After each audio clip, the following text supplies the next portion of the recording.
Bonjour, on se retrouve cet après-midi pour faire le faux parmesan. Donc on avait vu pendant les graines germées qu'il fallait garder des graines de tournesol. Là je vous montre le fenugrec pour vous montrer depuis hier comme il grossit, enfin voilà, comme il prend comme ça commence à germer.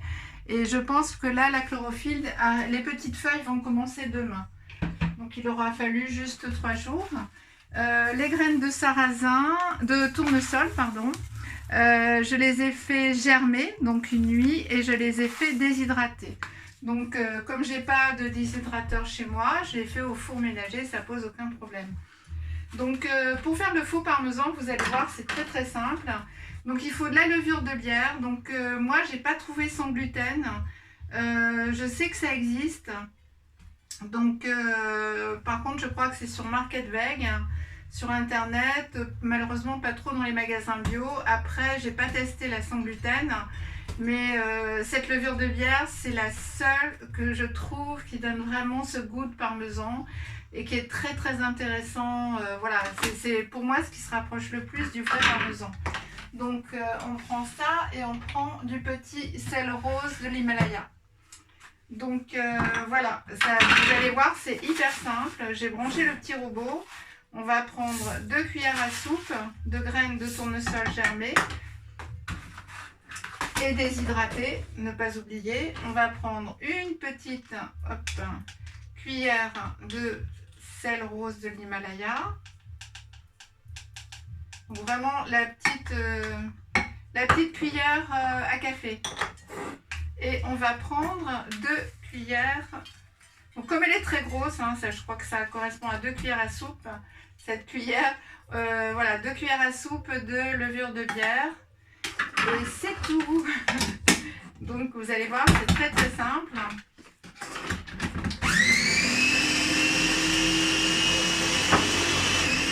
Alors vous allez voir beaucoup de recettes de faux parmesan avec de la noix de cajou.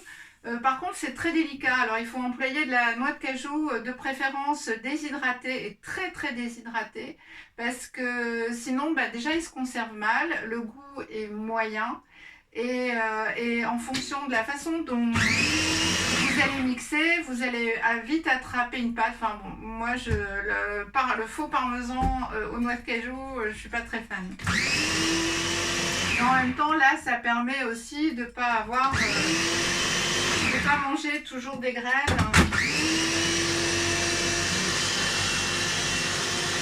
Donc c'est un petit peu plus long que dans un mixeur professionnel, mais on y arrive quand même. Voilà, la poudre je l'ai sur les côtés, pas encore au milieu. Donc on va continuer, mais ça sent déjà l'odeur du parmesan, c'est incroyable.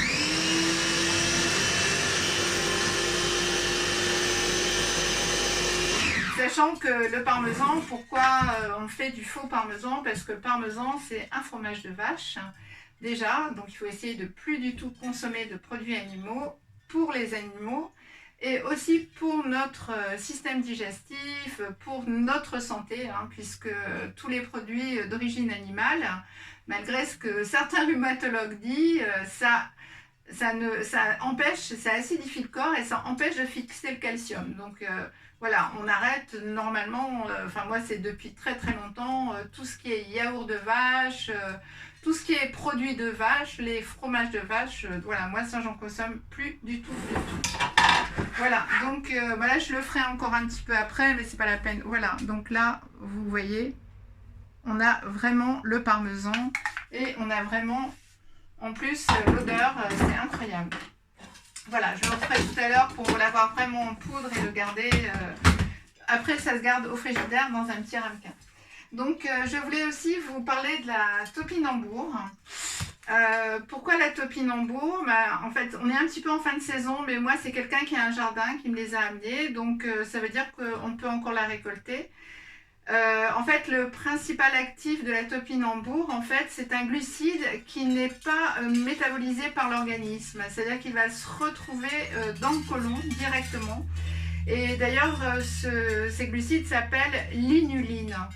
Donc l'inuline, en fait, il va se retrouver dans le côlon et modifier la composition de la flore intestinale et stimuler la croissance des bonnes bactéries. Donc c'est hyper important, surtout par rapport à la contagion au virus qui sévit en ce moment, où voilà, on s'oriente vraiment sur un problème de bactéries dans l'intestin, d'où l'importance en fait d'éviter les antibiotiques, d'éviter les médicaments pour qui eux voilà, amenuisent les bactéries de l'intestin. Hein.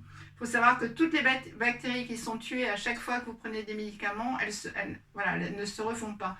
Donc l'importance en fait de stimuler les bactéries qui nous restent pour un bon système digestif. Donc, et en plus, ils vont réduire en fait les nuisibles. Donc, il a vraiment un rôle vital pour nos intestins. Et il va d'une certaine façon régénérer le pancréas. Donc ça c'est important pour les gens qui font du diabète.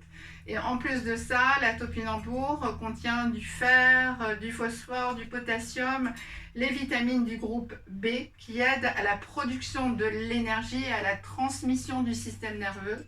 Donc toujours pareil, grande importance. Alors, comment on cuisine la topinambour? L'idéal, c'est de prendre... donc là, moi, malheureusement, les toutes petites, je les ai déjà mangées. Ça fait 2-3 jours qu'on me les a données. Les toutes petites, vous les brossez bien et vous les mangez à la croque au sel comme des radis. C'est super bon. Et sinon, je vous ai préparé râpé.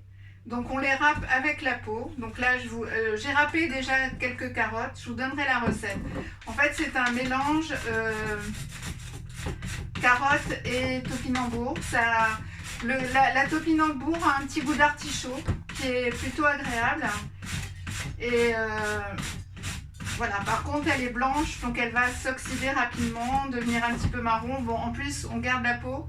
Parce que les principaux actifs, comme toujours, sont juste sous la peau. Donc quand on les épluche, malheureusement, on en enlève beaucoup. Voilà, donc j'avais commencé pour gagner du temps. Voilà, je vous montre le petit râpé de carottes et de topinambour. Et on va faire la sauce. Donc pour faire la sauce, vous prenez du thym, la crème de sésame en fait, et on va le mettre dans le blender. C'est très très simple, hein. Avec une cuillère à soupe à peu près de vinaigre de riz complet. J'aime assez ce vinaigre là. On va prendre 2 cuillères à soupe d'huile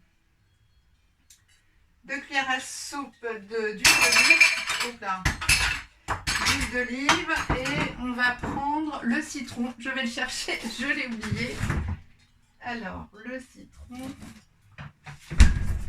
Voilà, et vous pouvez agrémenter aussi d'une orange. Alors là, pareil, hein, on met facilement 1 à 2 cuillères à soupe. Hop. Et là, on mixe.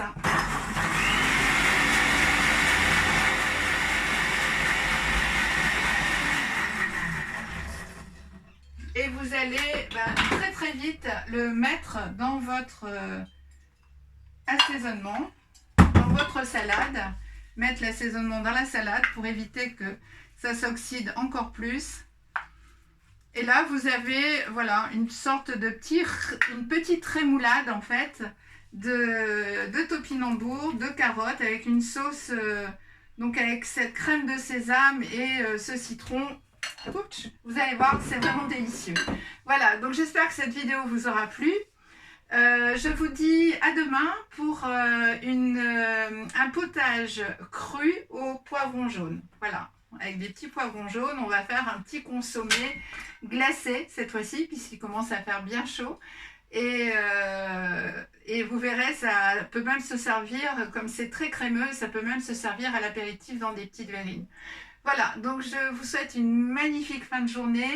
Je vous dis à demain et merci beaucoup de votre attention.